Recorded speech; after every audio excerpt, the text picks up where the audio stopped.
Assalamualaikum warahmatullahi wabarakatuh. Salam sejahtera untuk kita semua yang kami hormati Pak Bu Menteri Luar Negeri, Bu Menteri Keuangan, serta teman-teman media elektronik dan cetak.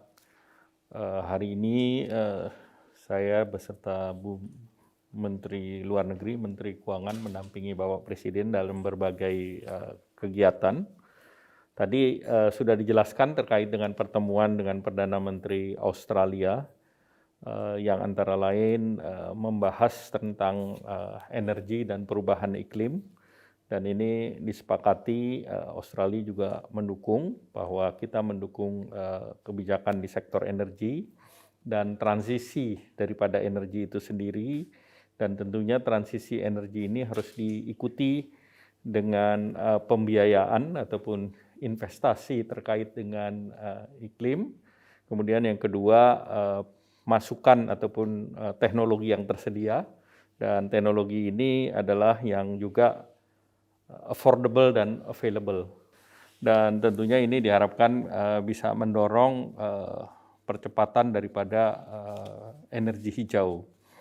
Kemudian yang terkait dengan vaksin travel lane, ini mereka akan merevitalisasi daripada turis, dan mereka akan membolehkan negaranya untuk melakukan travel ke berbagai negara termasuk Indonesia, terutama mereka yang sudah 2 kali divaksin.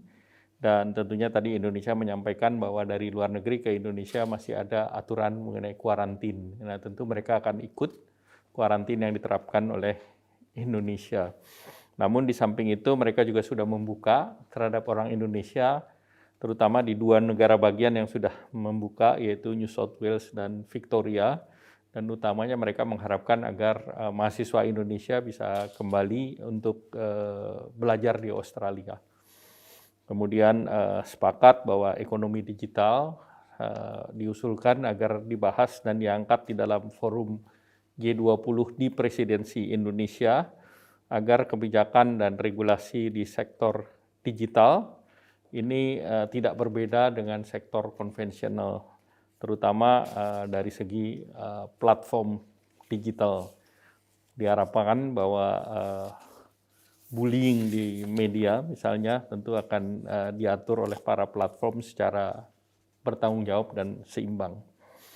Nah, kemudian secara khusus juga dibahas mengenai green hydrogen industry di Kalimantan Utara, yang akan dilakukan investasi di kawasan seluas 13.000 hektar di Kalimantan Utara, yang sekarang sedang dibahas dengan grup Australia dipimpin oleh Andrew Forrest atau Fortescue Metals Group.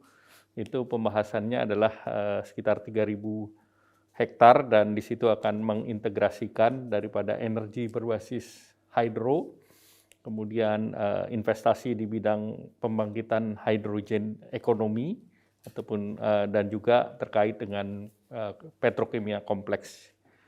Dan kemudian tentu diharapkan proyek tersebut akan melakukan penyerapan energi dan juga melakukan pembangkitan listrik yang besar.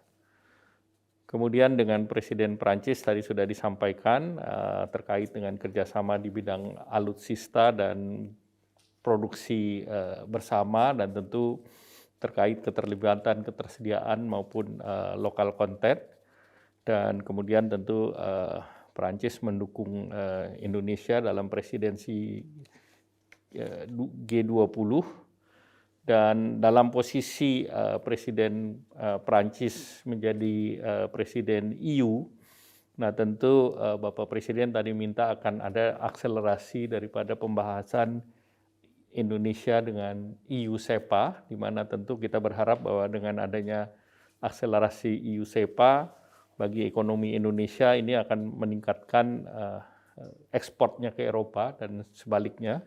Jadi kue Indonesia di Eropa bisa meningkat. Nah, tentu ini diharapkan Indonesia sebagai presidensi G20 mempunyai daya tawar yang tinggi, dan diharapkan manfaat bagi presidensi Indonesia di G20 dan presidensi di EU ini ada manfaat untuk menyelesaikan itu.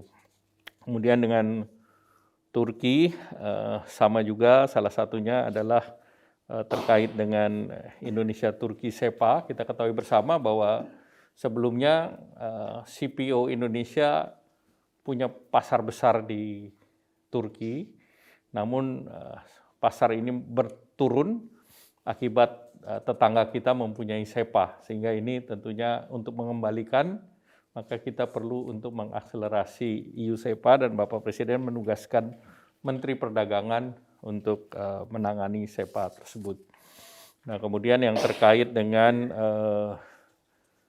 UMKM, tadi sudah disampaikan bahwa oleh Ibu Menteri Luar Negeri bahwa UMKM itu menjadi prioritas Indonesia pada saat Bapak Presiden memberikan tanggapannya, dan beberapa program inklusif yang sudah dilakukan, baik itu dalam bentuk program Mekar, program UMI, program kredit usaha rakyat, dan juga termasuk onboarding daripada digitalisasi yang juga melibatkan 65 juta UMKM dan kontribusi 61%, dan sebagian besar tentu ini adalah perempuan.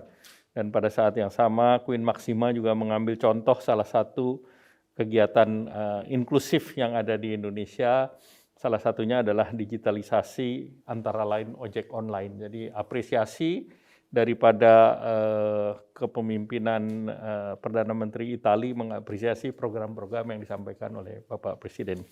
Demikian mungkin tambahan catatan saya. Terima kasih. Wassalamualaikum warahmatullahi wabarakatuh.